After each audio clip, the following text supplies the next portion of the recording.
Hi everybody, welcome to my channel. In this video, I'm going to either introduce you to a new technique or remind you of one that you've forgotten. But before we get to the technique, I want to show you these silicone trivets that I got at Dollarama in Canada. This is the third one that they've had. They come out with a new pattern about every couple months. They come in packs of 2 and they're great to use as stamps on your art journal pages or on your gel plate. So go and check that out. So this technique is called gesso resist technique. Now in order to do this technique, you need to not gesso your page. That's right, do not gesso your page. We want raw paper. And then you're going to put gesso on your stamp or through a stencil. In this case, I'm using this silicone trivet as a stamp, and I'm putting a generous amount of gesso on there and then just stamping onto the raw paper. That's really important. The raw paper is going to react differently than the area with gesso when you put the color medium in, and that's what's going to create the magic. So I am just going to continue, and I'm going to put this floral pattern stamp on this page to make some interesting marks.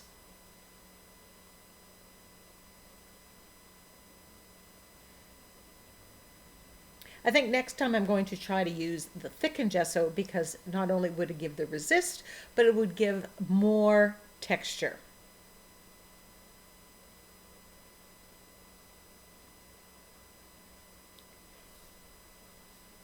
As I said, you can do this technique putting the gesso through a stencil, and I will be making a video doing just that. I love these silicone trivets. They make perfect stamps, and as I said, they come in a pack of 2, so you can go and buy all 3 of them, split them with your friends, and boy, you have inexpensive stamp or mark making tools.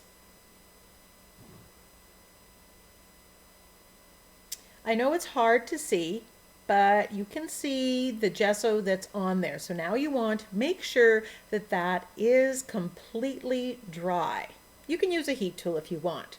So now we're going to colorize it, and I'm going to use bright green and cobalt blue. The Prussian blue I'm going to use a little bit later. Now I'm going to colorize it. Now here's where the magic happens, and a bit of a learning curve, because this is a technique that while I knew it and I've done it in the past, I forgot about it. So I'm revisiting. Now the paint, because when it hits the raw paper, it just soaks into the paper, I'm finding that I need to dampen my makeup sponge a little bit or spray the paper with water just to get the paint or color medium to blend more easily. And you can see right here where we stamped with gesso, it looks different than when the color is hitting the raw paper, and that's giving us the magic or the effect of this technique. But we're not done yet. So I'm just basically doing my usual block and blend with my acrylic paint. And yes, you can use Inktense blocks or you can use watercolor, and you should get a similar effect. Or that's what I've seen. But I wanted to use acrylic paint because I think that most of us have that, and I like working with color mediums that are permanent.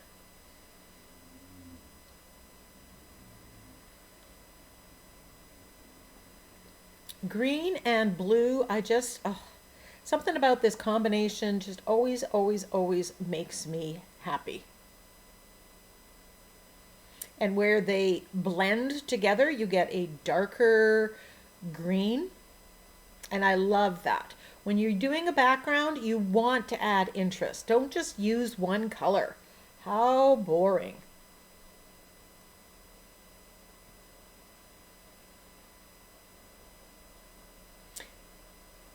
Now, the second part, you could leave it like that and you have an effect. But you can take a baby wipe, damp cloth, and rub on the areas that had gesso and take off some of the paint, which makes the pattern show up all the more. So you get this whiter area, brighter area.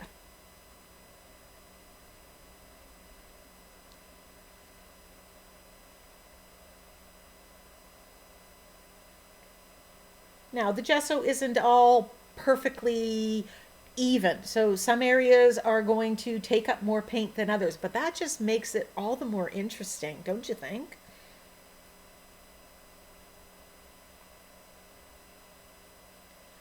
So this did take a little bit of time, but it's not difficult. If you want it to go faster, you could just apply paint to one area and then take it off quicker. It will probably, the paint will come off easier.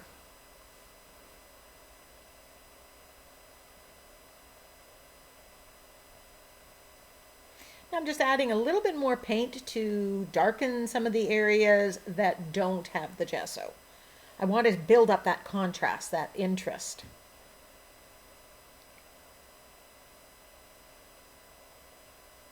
I didn't do this here, but you could spray a little bit of rubbing alcohol on your cloth and rub, and that will help take off the paint or take it down to the white a little bit more. So we're moving along on the page. This is simply the first couple layers. Now I want to add more layers because an art journal page is nothing without layers. And here is my DIY foam stamp, and I'm putting that Prussian blue on here, and I'm just stamping with it. Now, when I looked at the gesso resist, that was very floral, and you got to be willing to give it up. I liked the page the way it was, but you've got to keep adding those layers to build up those pages to make them interesting. Sometimes we're too afraid to mess it up that we stop, and then we don't have as many layers or as much interest in there. So I absolutely love this DIY stamp, and I will put a link in the iCards and at the end of the video to the video where I show how I made these stamps. But I'm loving that adding the contrast of the dark Prussian blue, and then it pushed back the gesso resist pattern. Now I'm going to add more stamping, and I'm using a text stamp. This is words from Stamperia. Don't worry about making it perfect. This is interest in the background. It's not something somebody's going to have to read. Do yourself a favor. Hang up the perfectionism. I finally learned how to do that, and oh, such a relief.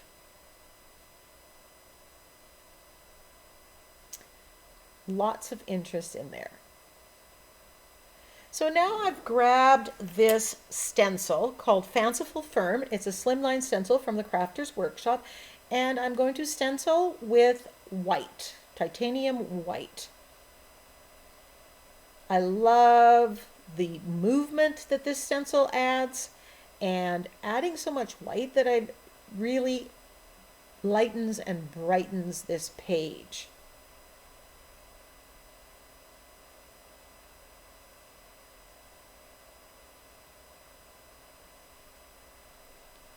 Every time we add a layer, we push back the past layers, and we don't see all of it, but it's all there, and it all adds to the finished page.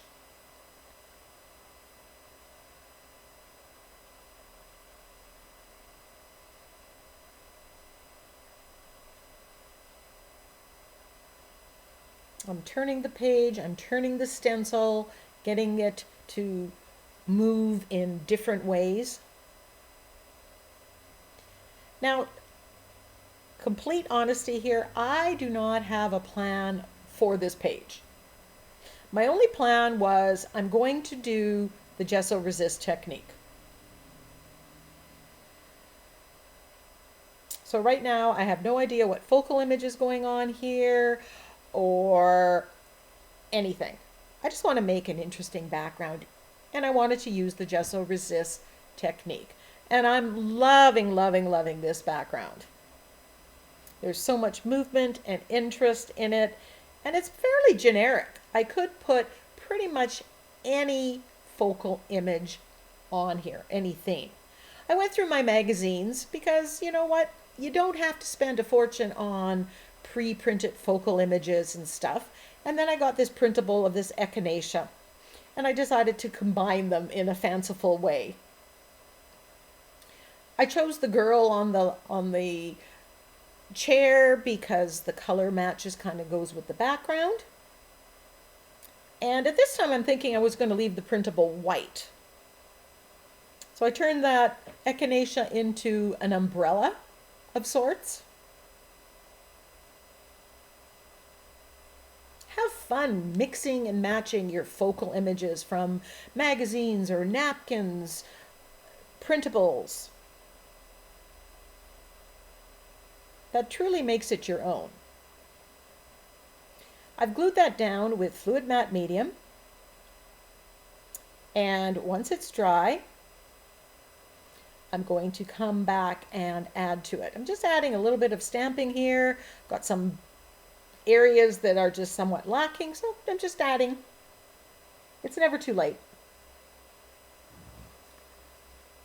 So I want to paint out the echinacea, and if you look at the color wheel over there, across from the green blue is the orange red, and that's why I chose to paint the echinacea that color. They're complementary colors, and they're going to work well together on the page. There's going to be a lot of energy. I'm mixing, I've got, this is kind of cadmium red with Naples yellow with some bright orange. I'm mixing it right on the brush because again, I want that variation of color. I don't want it to be one tone, one flat color.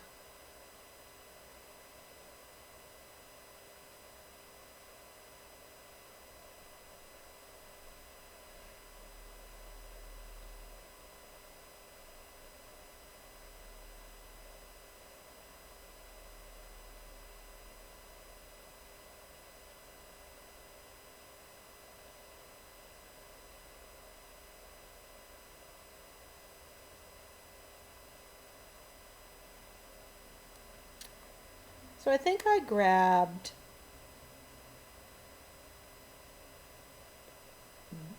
red oxide, and I'm painting that. And then I've got some of that Prussian blue, and I'm just to paint the center of the coneflower in kind of a mottled type of look.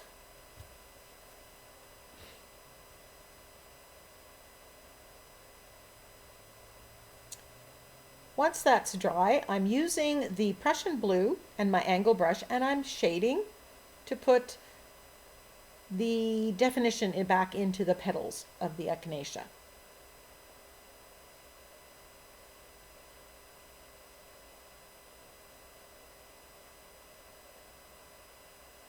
I could have used black here too, but you know, the blue is working.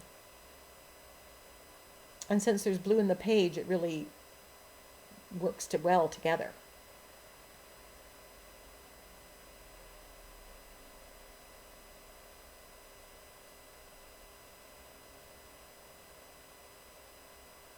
And I'm looking at the original echinacea to see where these lines are, and then I'm just kind of putting them close approximation to what it is.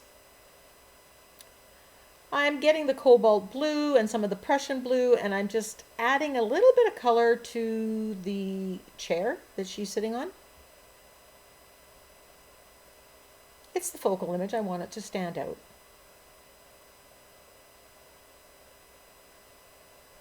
Especially since my background is so busy.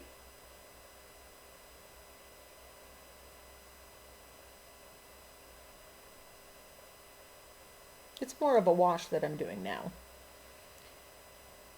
And then I'm going to shade around the chair and the echinacea. And I don't get all of this on video. It's a bit of a longer process, and I'm sure you have better things to do, like go create your own page using gesso resist.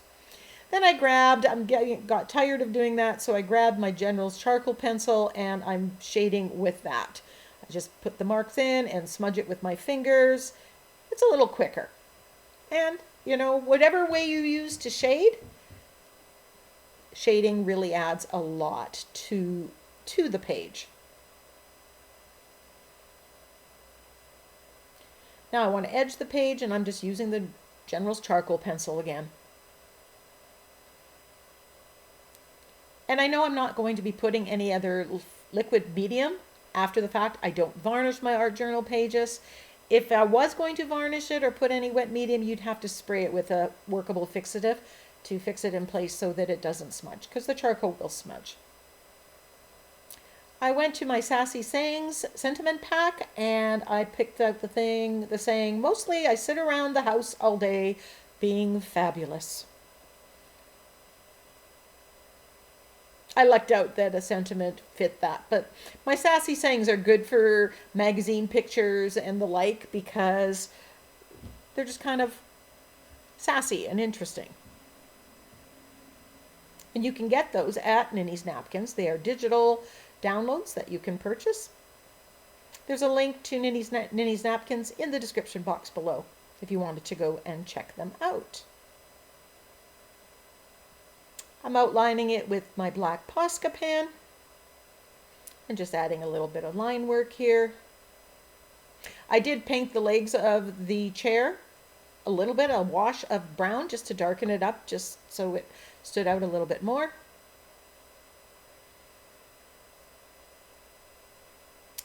I'm taking off the tape, and there we have it. I love that background. I love how everything came together. It always surprises me when I have no idea what I'm going to create, and then I end up with a page that I love. So now it's your turn. Go do the gesso resist technique and create an art journal page. Post it in Instagram or in Facebook, and be sure to tag me. Until next time, go get creative.